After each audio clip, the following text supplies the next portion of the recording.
Bismillahirrahmanirrahim. Assalamualaikum warahmatullahi wabarakatuh dan selamat sejahtera. Pada kali ini kita akan membincangkan tajuk larutan piawai. Ini merupakan sebahagian daripada kandungan untuk kimia KSM bagi tingkatan 4. Untuk standard pembelajaran iaitu apa yang perlu pelajar capai, di akhir video ini pelajar yang pertama boleh menyatakan maksud larutan piawai dan yang kedua pelajar boleh menyelesaikan masalah perhitungan yang melibatkan penyediaan larutan piawai dan pencairan. Okey, mula-mula sekali kita tengok apakah yang dimaksudkan dengan larutan piawai.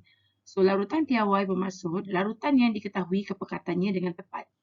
So, selalunya larutan ini disediakan dalam kelalang volumetrik. Kelalang volumetrik ni ada je dekat makmal. Kalau kamu tengok tapi kelalang volumetrik ni special sikit sebab dia tak ada banyak senggatan macam measuring cylinder, burette. Dia macam pipette. Dia hanya ada satu sahaja tanda senggatan kerana dia akan digunakan untuk menyediakan larutan yang mempunyai isi padu tertentu. Contohnya yang ada kat makmal selalunya 25 cm padu, 50 cm padu, 100 cm padu, 250 cm padu, 500 cm padu dan juga 1 liter. Terusnya kita tengok penyediaan larutan piawai. So penyediaan larutan piawai ni ada dua cara. Yang pertama kita boleh melalui kita bancuh larutan piawai itu daripada pepejal lah. Dan yang kedua adalah melalui kaedah pencairan. So mula-mula sekali kita nak tengok penyediaan larutan piawai melalui bahan pepejal. So langkah yang pertama adalah kita perlu tambahkan air suling kepada pepejal natrium karbonat lah. So untuk menentukan berapa banyak natrium karbonat yang diperlukan, di sinilah di mana kita perlu menghitung terlebih dahulu jisim pepejal natrium karbonat yang diperlukan. Untuk itu kamu boleh rujuk buku teks untuk aktiviti 6.7 iaitu menyediakan 250 cm padu larutan piawai natrium karbonat yang berkepekatan 1 molar.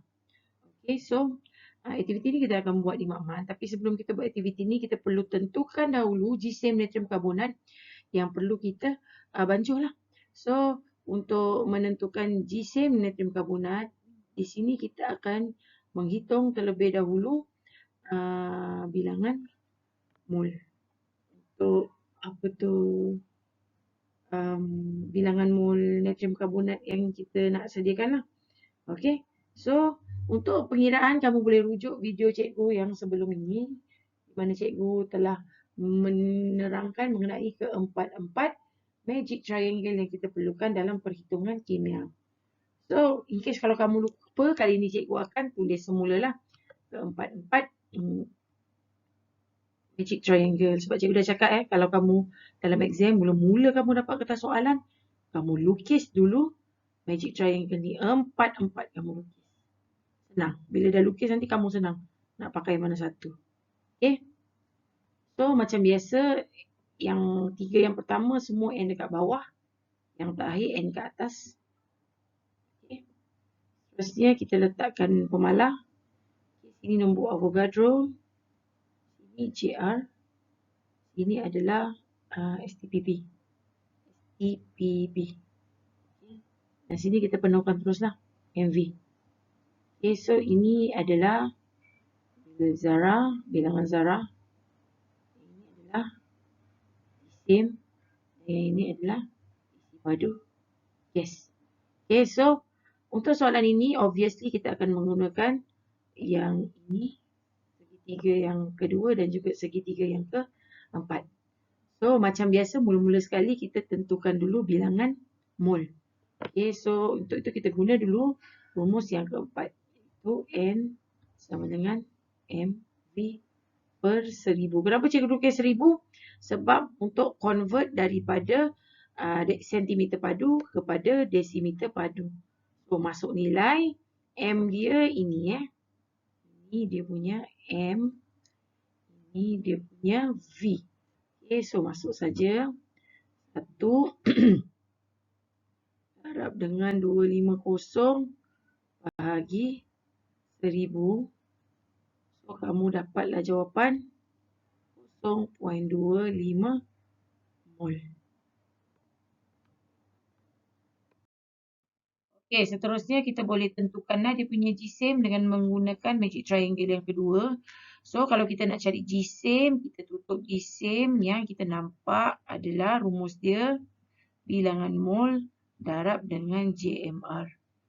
So, bilangan mol dia kita dah kira tadi 0.25 mol darabkan dengan JMR dia kita kira dulu. Natrium 23 darab dengan 2 tambah karbon 12 tambah oksigen 16 darab dengan 3.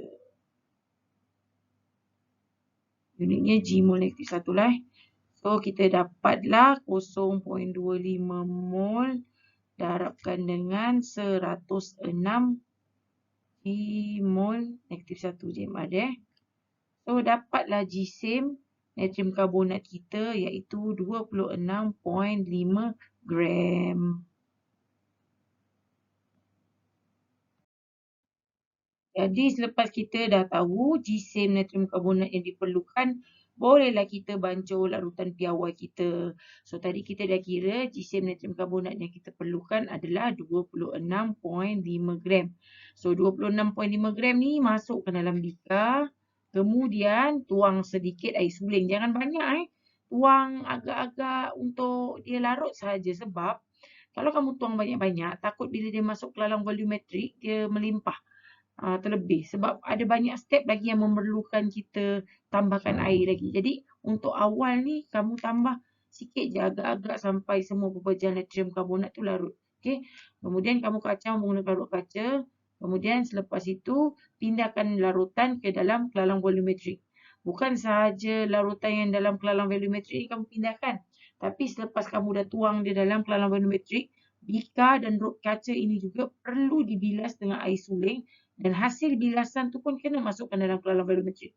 Sebab itu cikgu cakap awal-awal jangan letak air suling terlalu banyak. Okay?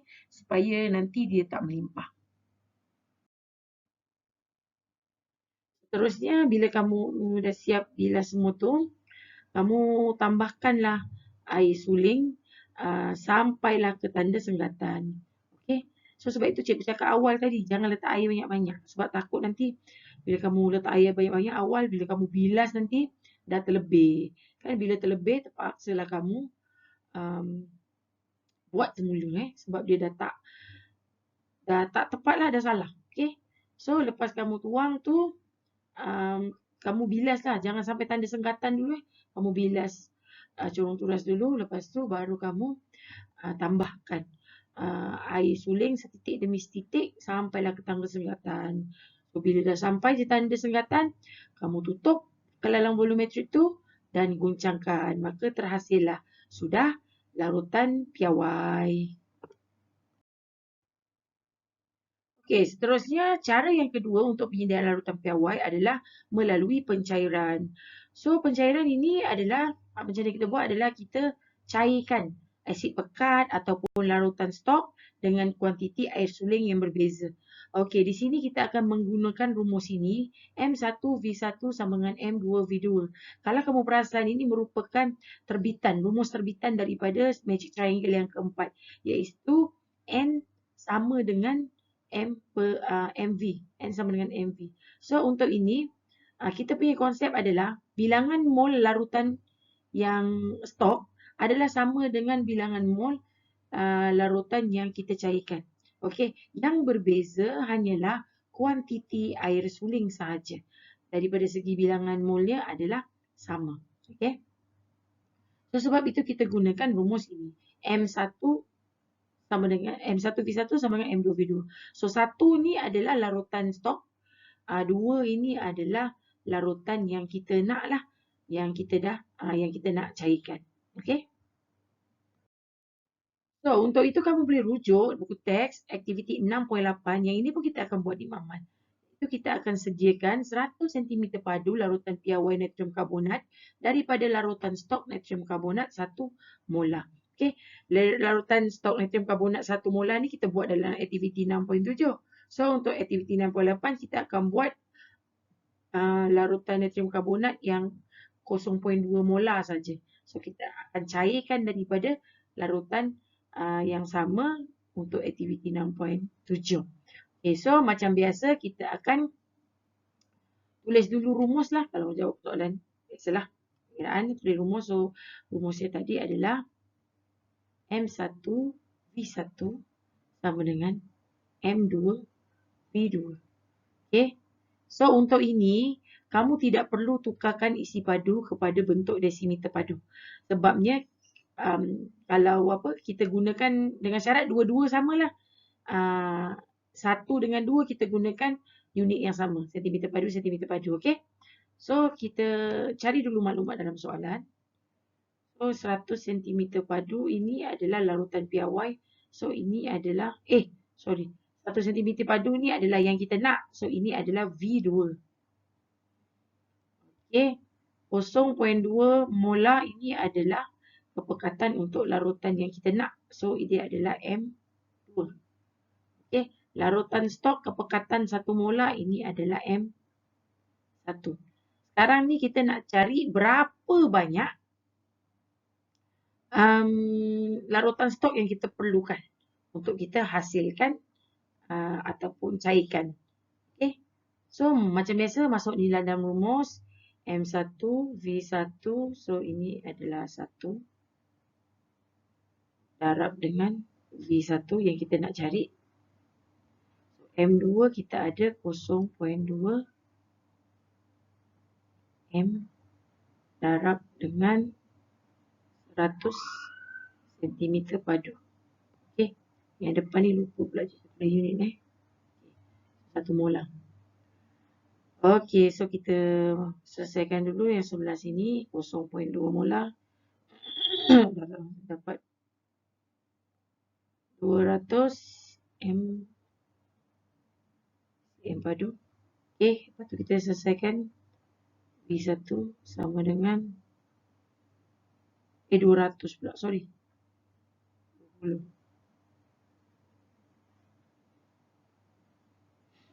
Okay. So, 20 M padu bagi dengan 1 M molar. So, 1 minit molar dapatlah 20 cm padu.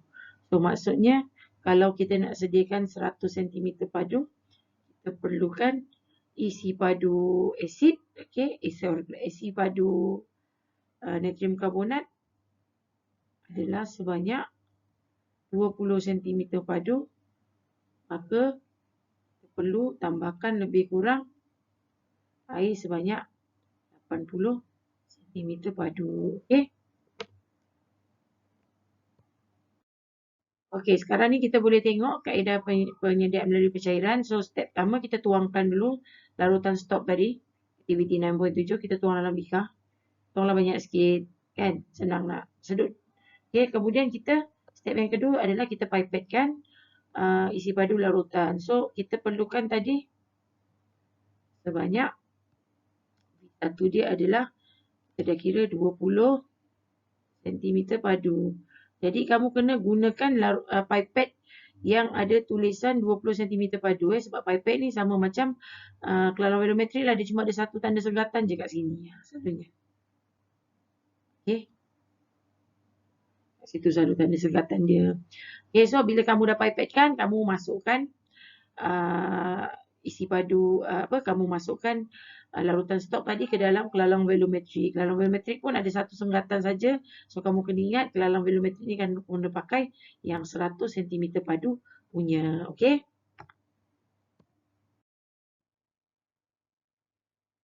Okey, langkah seterusnya dia tertinggallah satu langkah ni, sepatutnya apa? Bilas dulu pipet tu. Pipet tu kamu kena bilas guna air suling, kemudian kamu masukkan hasil bilasan tu ke dalam kelauran velometrik lah. Kemudian kamu tambahkan air lagi sampailah ke tanda senggatan. Okey. Lepas itu last kali kamu tutup dan kamu goncang. Okey. Maka siaplah sudah larutan piawai menerusi kaedah yang kedua, iaitu kaedah pencairan. Dengan berakhirnya slide tadi, maka berakhirlah sudah video untuk kali ini. Semoga perkongsian cikgu pada kali ini mendatangkan manfaat kepada kamu. Jangan lupa komen, like dan juga subscribe YouTube channel cikgu ya. Semoga kita berjumpa lagi di dalam video yang akan datang. Assalamualaikum.